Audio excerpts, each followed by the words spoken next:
Hi, my name is Benny, and I'm going to be your student nurse anesthetist. I'm going to go ahead and wash my hands first, and then I'm going to ask you to go ahead and put on a gown. But for simulation, we won't have to do that. So I'm just going to do like the comprehensive physical assessment on you today. If you could say your name and date of birth for me. Yeah, my name is Sarah and I was born May 6, 1982. Awesome. And do you know where you're at right now? Yes. Awesome. Can you tell me?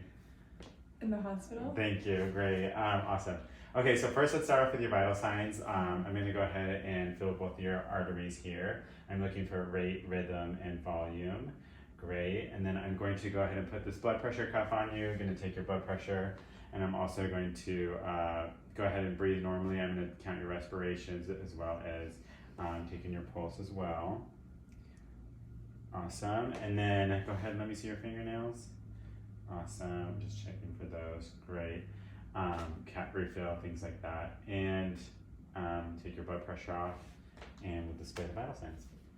All right, next we're going to look at your head, neck, and eyes. So I'm just going to observe your head for right now, look at your neck, make sure that there's no deformities, everything looks symmetrical, nothing abnormal going on. Next I'm going to palpate for your lymph nodes, and so we're just going to go around your neck, check your cervical ones here, and then go around here to check your parotid, and then your salivary gland ones, and then also check here your other cervical ones.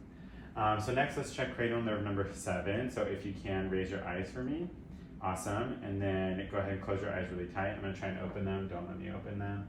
Good. Okay. And then go ahead and puff out your cheeks. Great. We're going to check cranial nerve number 5 now. Go ahead and close your eyes for me. And I'm going to tell me which cheek I'm touching. Left.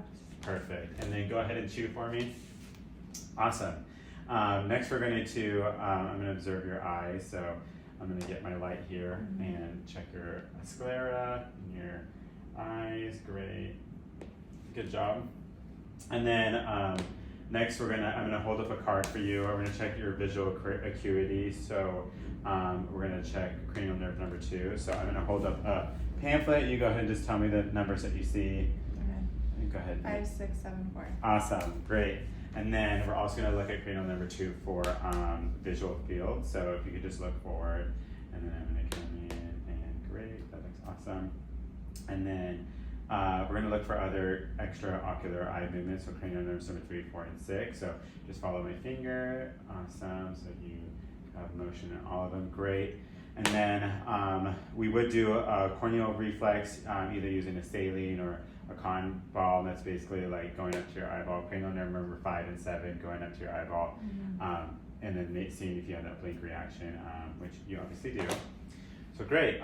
Next I would use my ophthalmoscope to examine your external structures. So I'm going to be looking at your eyelids, your sclera, your pupil, and your iris. So I would be looking at both of those for you, and your conjunctiva as well. I'm also going to check your pupillary light response. So just go ahead and look for it at me. I'd flash a light in front of your eye, make sure that you have perla, so your pupils are equal, round, and reactive to the light.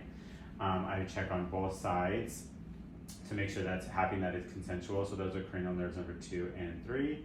And then we would also do a retinal exam with the ophthalmoscope. So I would be looking at your optic discs, as well your arteries, your veins, and the color of your retina and the macular area.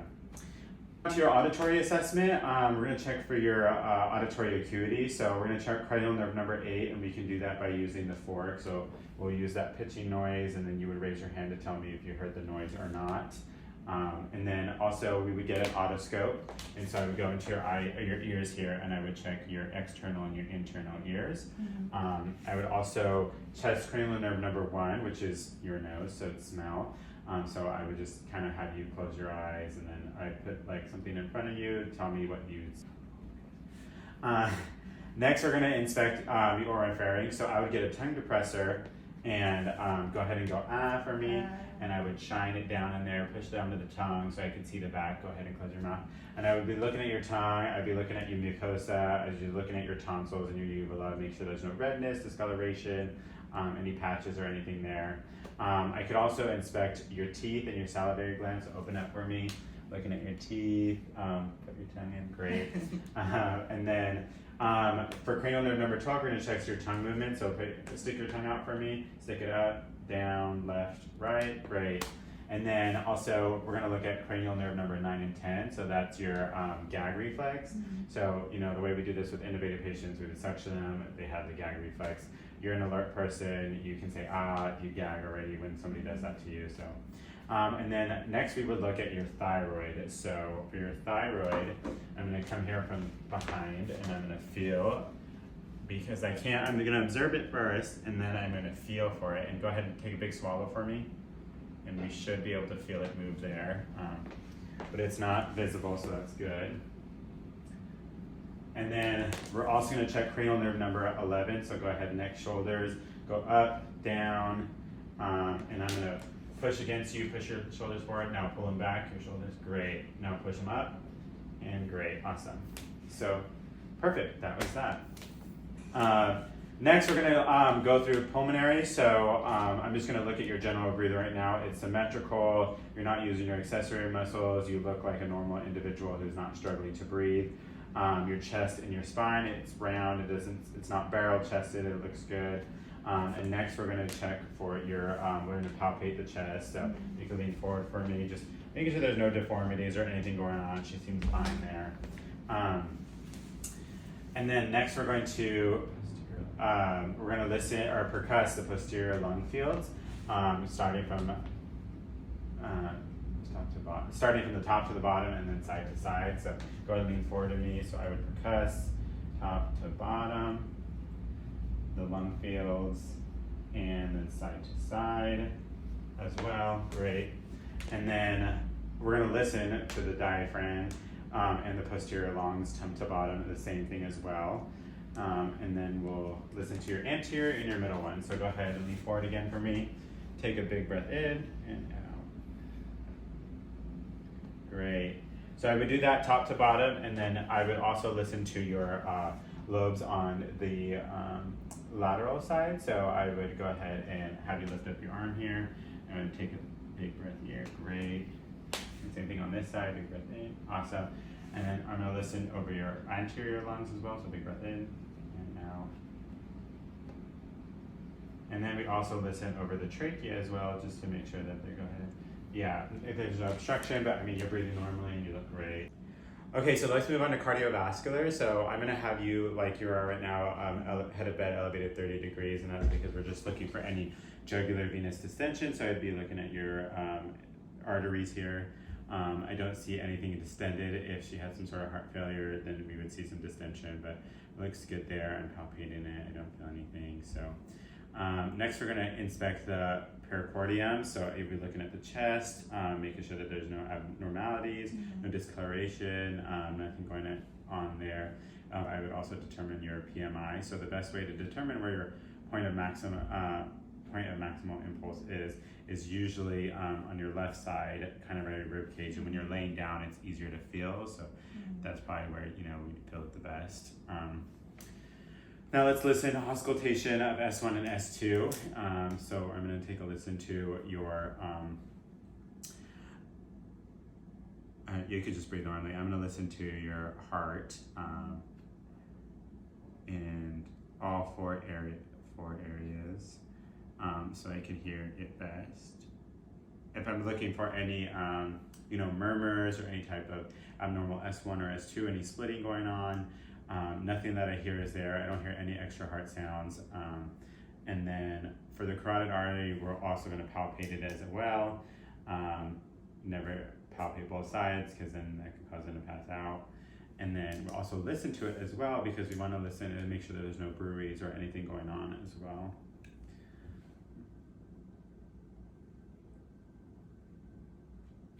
And I don't hear anything, so it sounds good. All right, so we're going to continue on with the assessment of the cardiovascular system, and we're going to look at your lower extremities. So I'm going to assess your femoral area, so if you can lay back again for me as flat as you can. And we were just going to look at your femoral, palpate them here. We're looking for any nose. Sorry. Sorry. And then we would also try and feel for your femoral pulse as well. Okay, great. That's okay. I'll stop. And then I'm also gonna take a listen to it to make Why sure am I that so ticklish? a lot of people are in that area. So I would listen to your femoral pose. And then we're gonna check your knees. Just make sure that there's no swelling going on, no discoloration going on. We're checking the color and make sure that they're a good color. We're looking for edema. I don't see any edema. And then also we would check for your pulse as well. So if you could mind taking off a shoe for me, it's just so I can touch your pulse there. I would do this on both feet, but I'm just gonna feel for her pulse, both on the dorsalis pedis and the posttibial as well. Okay, great. All right, let's move on to the abdomen. So I'm gonna have the patient lay flat, and then if you don't mind, I'm gonna lift up your stomach, or your shirt here, lift up your stomach. And then I'm just gonna start by observing her abdomen. Okay, but so we won't do that, so we'll just observe it. You're totally fine. Okay, so we're gonna observe the abdomen and we're gonna inspect it. We're just looking for any like scars. Did you have previous surgery? Looking for any, is it proportional? Are they symmetrical? Are there any abnormal shapes? Anything protruding? Are you having any sort of like, hernias going on, things like that. After we're done expecting that, we're going to auscultate it now. So we're going to listen to all 4 quadrants of your abdomen as well. I'm listening for quality and quantity. Georgia's going to help us out. Oh, hold on. Georgia wants to be part of the assessment as well. All right, we always auscultate, or we always listen to it before we percuss, because we don't want to eschew our findings. Next, we're gonna, okay, George. Okay, so next we're gonna percuss all 4 quadrants. So we're just gonna make sure that they all sound the same and there's nothing abnormal going on. And then we're also going to percuss the spleen. So you're gonna feel it on right here. Take a big breath in and out, and you try to feel it there. And then also we would check your, percuss your spleen and stomach as well, which is on your left side.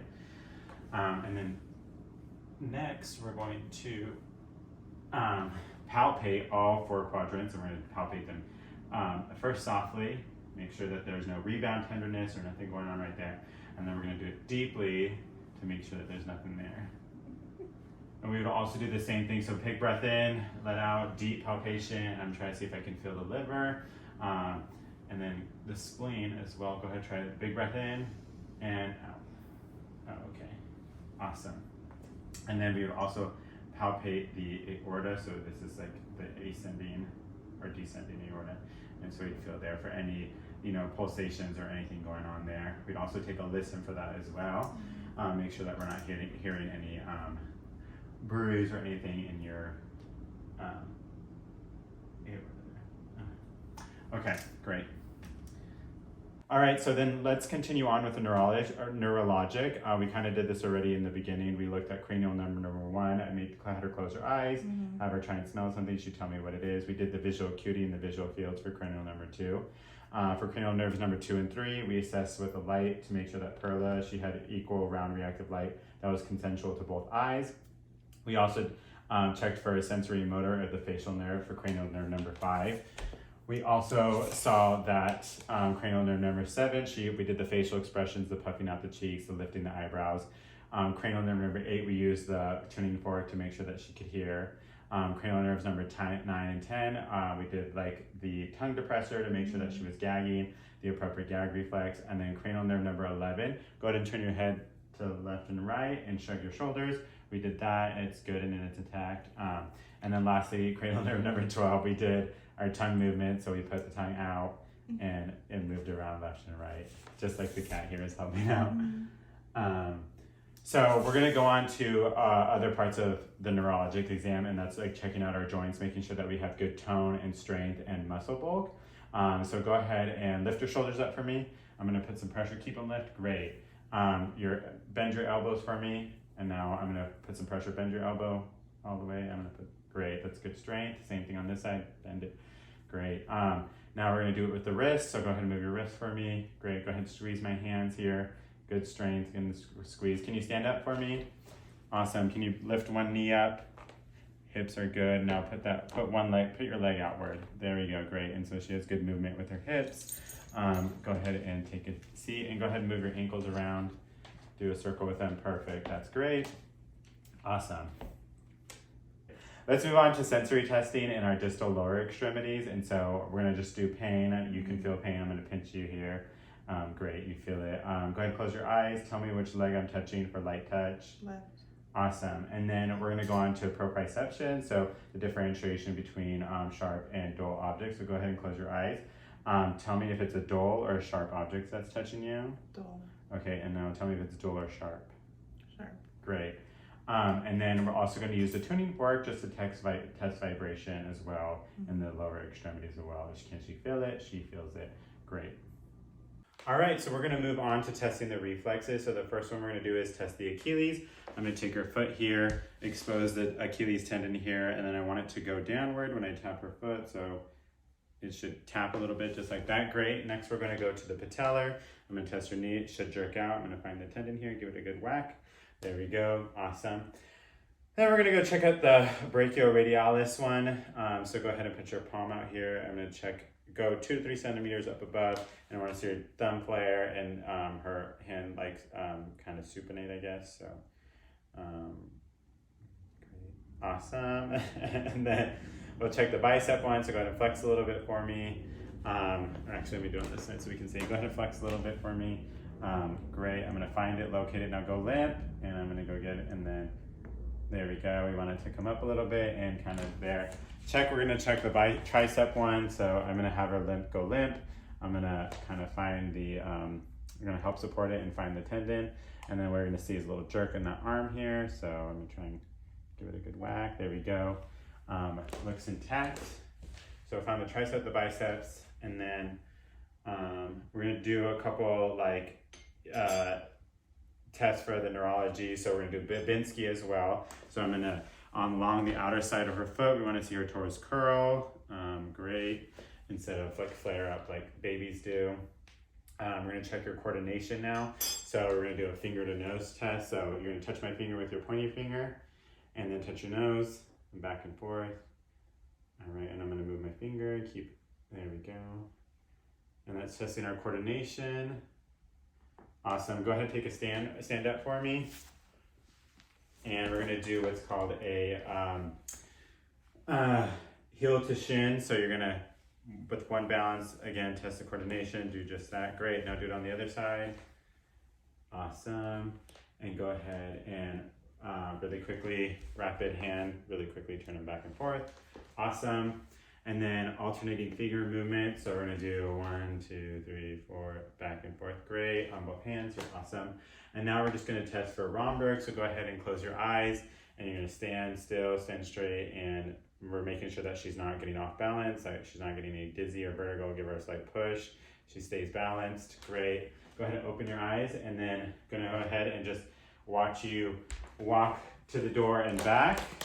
So I can observe your gait. Go ahead and walk. And come on back.